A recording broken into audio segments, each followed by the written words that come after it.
can I just go back to a point that I think got skipped over there? You raised the issue of affordable business space. I mean, do you support affordable business space as a mechanism for delivering this question 5, encouraging business development? Yeah. Affordable doesn't mean anything. What does affordable mean?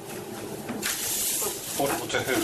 Yes, I mean, it depends how you word it. We've had cases before where we've been dealing with offices, and for a Section 106, you're offering those units at 50% below market rent or something on those basis of trying, if you're going to allow someone to have a large amount of offices, then we should be trying, if we can, negotiate a small percentage to be below market rent. Now, we're waiting to see what happens because this is a fairly new scheme and it really hasn't helped with the economic situation at the moment. But that could be a way of achieving, we're not talking a huge amount of space, but small areas of space where people often say they can't find cheap, affordable accommodation in Westminster. Well, people always will say, all tenants, you ask a property, will tell you it's not affordable. No. But it's amazing how they do afford and they make a lot of profit, which is fine. But there's no such word as affordable. I mean, you pay the market rent or you pay below market rent. It's a market. And I just told you, because it's not private information, but in the one we've been talking about before, that's £15 a square foot, but that £15 includes all sorts of things. And actually, if you're only taking a couple of hundred square feet, it's actually not. I mean, it's affordable. But you can't use the word affordable. It has to be at market rent or at below market rent, because otherwise affordable, it's like affordable housing, doesn't mean a thing. So I prefer we change the word to market, and then you could say that you might want to introduce, although I would caution the City Council against doing this, and I'd be very anti-interfering with the market. Now, if the market is, and the developer can only develop it at £15 a square foot, then that is what people are going to have to pay, and they will pay it because they're going to have to pay it wherever else they go in London. It's going to be the same. So you can't have affordable commercial rents. There's no such thing. It could be a catalyst to drive certain businesses to here rather than locating to a cheaper. We all know how the landlords are doing it at the moment, which is very sensible. They give you a rent free of 5 years at a so-called hypothetical rent of £15 a foot, but you can have it free for 5 years to get you in there on a 20-year lease. That's the way it's being done. The market sorts that sort of thing out itself. But that's the way it has to happen. Instead of affordable, do you mean essential businesses that people around living need, like dry cleaning and shoe repair? Is that 7-Eleven? That we protect that sort of space so that we give greater opportunities for those essential services?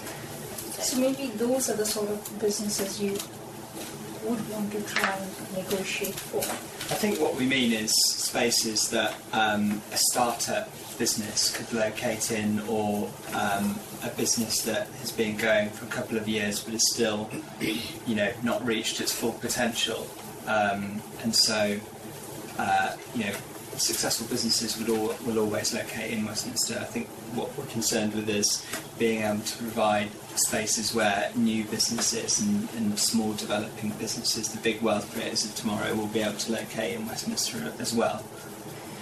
I do think there has to be some sort of scope for that. I don't know how you want to deal with it and do it. I mean, I took advantage of such schemes, but they were done by the voluntary sector. But certainly, it was low rent. It was, otherwise I'd never got out of my back bedroom.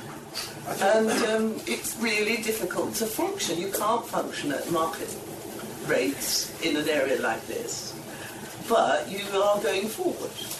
So I think that needs to be thought about and somehow worked into the mix, though I don't know how. I think it's a very difficult issue to try and solve, this idea of affordable sort of offices. I'm now just annoyed you using the word. There are a number of issues that it is a very different animal from affordable housing, obviously.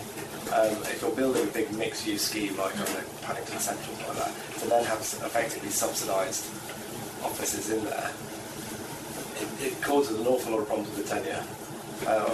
If you're talking about set-up companies and stuff like that, one of the first things they'll want, we have a huge sort of set-up building over in Shoreditch with 140 tenants or something like that, all renting about 1,000 square foot each. And the one thing they want is sort of 2-year leases, 3-year leases, short leases. You know, when you're really starting out, the last thing you want to do is get roped into 5-year leases, something like that, or 20-year leases.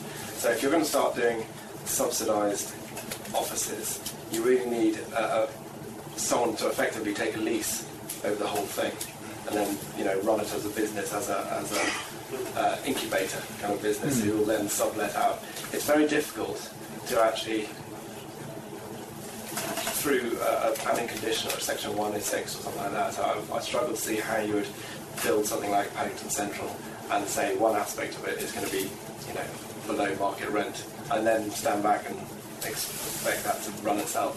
I struggle with that. I don't think we've imposed a condition to say that it will be below market I'm just saying rent. hypothetically if that's the way it was going in the future. I know that hasn't happened. I don't think that's what anyone's suggesting. I think we're more along the lines of requiring things to be of a certain size and a certain use class, which will mean that they'll command lower rents than large open floor plan B1A office uses. That's going back to building it. I think we might have to go to break, just that we're getting a bit over time, and make sure we don't run out of time at the end, but we can certainly come back to this at the end.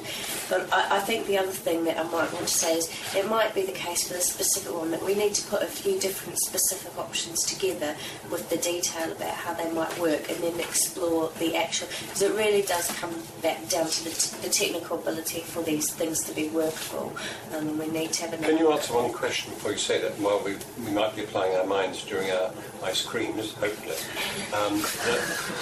That on a 106, can we legally demand that a certain type of tenure be there?